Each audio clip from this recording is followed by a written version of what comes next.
வீட்டு வேலையெல்லாம் ஃபாஸ்ட்டாக ஃபினிஷ் பண்ணிவிட்டு பாப்பாவை ஸ்கூல்லேருந்து பிக்கப் பண்ணலான்னு சொல்லிட்டு கிளம்பிட்டுருக்கேன். கிளம்பிட்டு இருக்கும்போது வெளியில் பார்த்தா வெயில் ரொம்பவே அதிகமாக இருந்தது. சரி கிளம்பிட்டுருக்க டைமில் பார்த்திங்களன்னா என் குட்டி பாப்பா பார்த்திங்களன்னா அம்மா நானும் வரேம்மான்னு சொல்லிட்டு ரொம்ப அடம் பண்ணிகிட்டு இருந்தா. என் கூட கூட பேசிகிட்டு இருந்தா உட்காந்துட்டு. நானும் வரேம்மா அம்மா நானும் வரேம்மா அப்படின்னு சொல்லி கேட்டுகிட்டே இருந்துச்சு.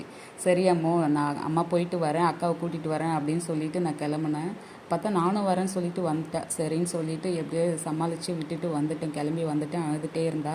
அதுக்கப்புறம் பார்த்திங்கன்னா வெயிலில் வந்து பார்த்திங்கன்னா ரொம்ப கொளுத்தி விடுதுங்க வெயில் பார்த்திங்களன்னா. அப்புறம் பார்த்திங்கன்னா எங்கள் வீட்டுக்கு ஆப்போசிட்டில் நாளைக்கு சிஎம் வராருன்னு சொல்லிட்டு அதெல்லாம் ரெடி பண்ணிகிட்டு இருந்தாங்க. அதெல்லாம் வேடிக்கை பார்த்துட்டு அப்படியே நடந்து போயிட்டு இருந்தேன். என் பாப்பா வந்து கேப் இல்லாமல் வரக்கூடாதுமான்னு மார்னிங்கே சொல்லிட்டு போயிட்டா. சரின்ட்டு அவளுக்கும் கேப் எடுத்துகிட்டு அவளை கூட்டிகிட்டு வந்துட்டு இருந்தேன். வந்துட்டுருக்க டைமில் பார்த்திங்கன்னா கிளாஸில் எனக்கு மேம் இதெல்லாம் சொல்லி கொடுத்தாங்களாம்மா அப்படின்னு சொல்லிட்டு என்கிட்ட சொல்லிகிட்டே வந்துட்டு இருந்தா. அவளும் சொல்லிட்டு இருந்தா. நானுமே என்னென்ன சொன்னாங்கம்மான்னு கேட்டுட்டு வந்துட்டேன். எங்களோட டாக்கே இப்படி தான் போயிட்டுருக்கோம். ஸ்கூல் போகும்போதும் சரி, கூட்டிகிட்டு வரும்போதும் சரி.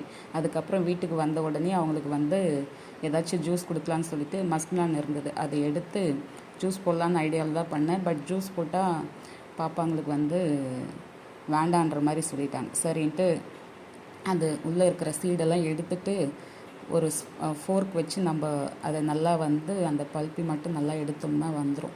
ஃபோர்க் வச்சு நல்லா நல்லா ஃபோர்ஸாக கொஞ்சம் பண்ணிகிட்டே இருந்தீங்களன்னா எல்லாமே க்ளீனாக வந்துடும். இந்த மாதிரிங்க சூப்பராக ஆகிடுச்சு. அதிலே கொஞ்சம் நல்லா வந்து குழஞ்ச மாதிரி ஆகிடும். ஸோ வந்து அதை எடுத்து பாப்பாங்களுக்கு சுகர் ஆட் பண்ணுறதுன்னா ஆட் பண்ணி கொடுங்க. பட் இந்த பழம் வந்து ஸ்வீட்டாக தான் இருக்கும். ஸோ வந்து நான் சுகர் ஆட் பண்ணல எங்கள் பாப்பாங்களுக்கு. நீங்கள் ஆட் பண்ணி கொடுக்குறதுனா கொடுங்க. கிட்ஸுக்கு நல்லா தண்ணி கொடுங்க, நல்லா ஃப்ரூட்ஸ் கொடுங்க. இந்த மாதிரி டைமில் சம்மர் நல்ல வெயிலாகவே இருக்குது. அதனால தான் இந்த மாதிரி ஃப்ரூட்ஸ் எல்லாம் கொடுங்க. உங்கள் கிட்ஸை நல்லா பார்த்துக்கோங்க. ஓகேங்களா? இந்த மாதிரி பாருங்கள் எவ்வளோ சூப்பராக இருக்குது. நானுமே சாப்பிட்டு பார்த்தேங்க, அவ்வளோ சூப்பராக இருந்தது. ஸ்வீட் ஆட் பண்ணாமே நல்லா இருந்தது பழம்.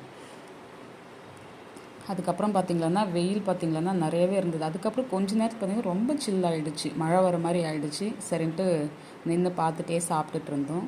ஓகே ஃப்ரெண்ட்ஸ், இந்த விளாக் பிடிச்சிருந்தா லைக் பண்ணுங்கள், ஷேர் பண்ணுங்கள், கமெண்ட் பண்ணுங்கள். ஓகே ஃப்ரெண்ட்ஸ், பாய். நெக்ஸ்ட் விளாகில் மீட் பண்ணலாம். Okay bye, thank you.